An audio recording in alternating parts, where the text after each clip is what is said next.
রেমালের সবশেষ পরিস্থিতি জানাতে এই মুহূর্তে সাতক্ষীরার শ্যামনগরে আছেন সহকর্মী তানজিম আহমেদ এবং পটুয়াখালীর কলাপাড়ায় আছেন সহকর্মী শাকিল মাহমুদ। শুরুতেই যাচ্ছে তানজিমের কাছে।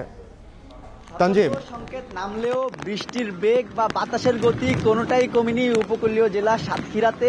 রাত থেকে যে তীব্র বাতাস বইছিল সেটি কিন্তু আসলে এখনো অব্যাহত রয়েছে এবং যে বৃষ্টি 24 ঘন্টার বেশি সময় ধরে বৃষ্টি হচ্ছে এবং অতিরিক্ত যে জোয়ার ঘূর্ণিঝড়ের প্রভাব সবকিছু মিলে কিন্তু নদ নদীর যে পানি স্বাভাবিকের চেয়ে অনেক বেশি 3-4-5 ফুট পর্যন্ত বৃদ্ধি পেয়েছে। এর ফলে কিন্তু আসলে যে বিস্তীর্ণ এলাকা প্লাবিত হয়েছে। আমরা এই মুহূর্তে সাতক্ষীরা সবচেয়ে দুর্যোগপ্রবণ উপজেলার মধ্যে অন্যতম শ্যামনগর সেখানে রয়েছে। শ্যামনগরে যে দাতিনাখালী এবং বড়কাটালি যে এলাকা সেখানে যে বিভিন্ন ঘের রয়েছে কয়েক হাজার বিঘার শত শত মানুষের প্রতিটি ঘের কিন্তু আসলে প্লাবিত হয়েছে। আসলে ঠিক যে পরিমাণ বাতাস বইছে আমরা দেখানোর চেষ্টা করছি যে বাতাসের বেগ এত বেশি তীব্র থেকে তীব্রতর হচ্ছে এবং এর আসলে পানিও কিন্তু যে বাড়ছে। কিছু সময় আগেও যে পানিটা 2-1টি জায়গাতে আসলে আমাদের দৃষ্টিসীমায় আমরা যতটুকু দেখতে পাচ্ছি সেখানে 2-1টি জায়গার যে বাঁধ রিংবেড়ি বাঁধ যেটি সেটি চোখে দেখা গেলেও এখন কিন্তু আসলে সবকিছু প্লাবিত হয়েছে, অর্থাৎ পানিতে মিশে একাকার হয়ে গেছে।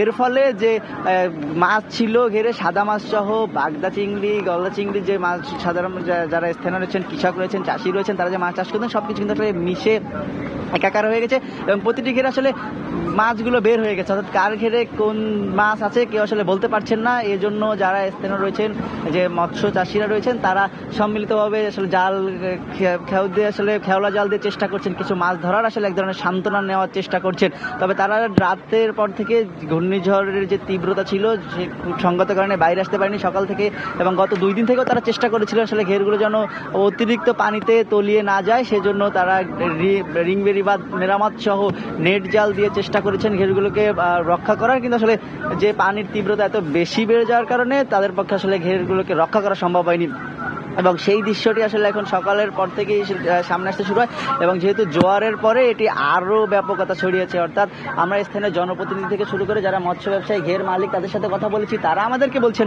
যে এই ঘেরগুলো তলিয়ে যাওয়ার কারণে তাদের কিন্তু আসলে বেশ ক্ষতির মুখে পড়তে হচ্ছে আবারও এবং এই ক্ষতির কারণ হিসেবে তারা বলছেন যে এই ক্ষতির কারণে তাদের কিন্তু পুনরায় যে বছরের মাঝামাঝি সময়ে এসে তাদের আবারও ক্ষতির মুখে পড়তে হচ্ছে। ধার দেনা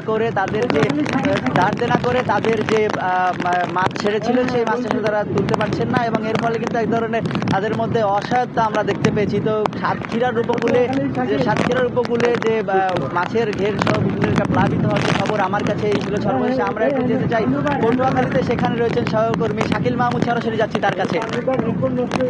রেমাল যে প্রবল শক্তি নিয়ে উপকূলীয় এলাকায় আঘাত করেছিল তা কিন্তু এখন ক্রমেই দুর্বল হচ্ছে।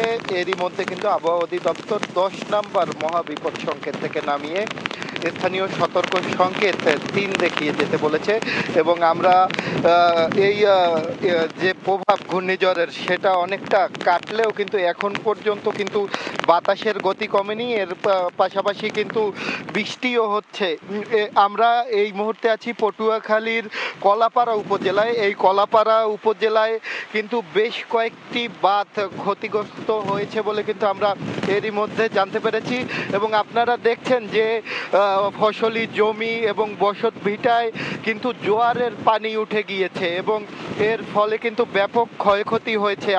আমরা কথা বলেছিলাম পানি উন্নয়ন বোর্ডের সাথে। পানি উন্নয়ন বোর্ড যেটা আমাদেরকে জানিয়েছে যে বরিশাল বিভাগে 3200 কিলোমিটার বিভিন্ন নদী এবং সমুদ্র ঘিরে বাঁধ আছে। এইসব বাঁধের মধ্যে 96 কিলোমিটার বাঁধ কিন্তু ঝুঁকিপূর্ণ এবং এই যে ঝুঁকিপূর্ণ যে 96 কিলোমিটার বাঁধ আছে এরই মধ্যে কিন্তু মোট 60টি পয়েন্টকে চিহ্নিত করেছে পানি উন্নয়ন বোর্ড এবং তারা বলছে এই 60টি পয়েন্টেই বিভিন্ন বাঁধে আসলে ক্ষয়ক্ষতি হয়েছে।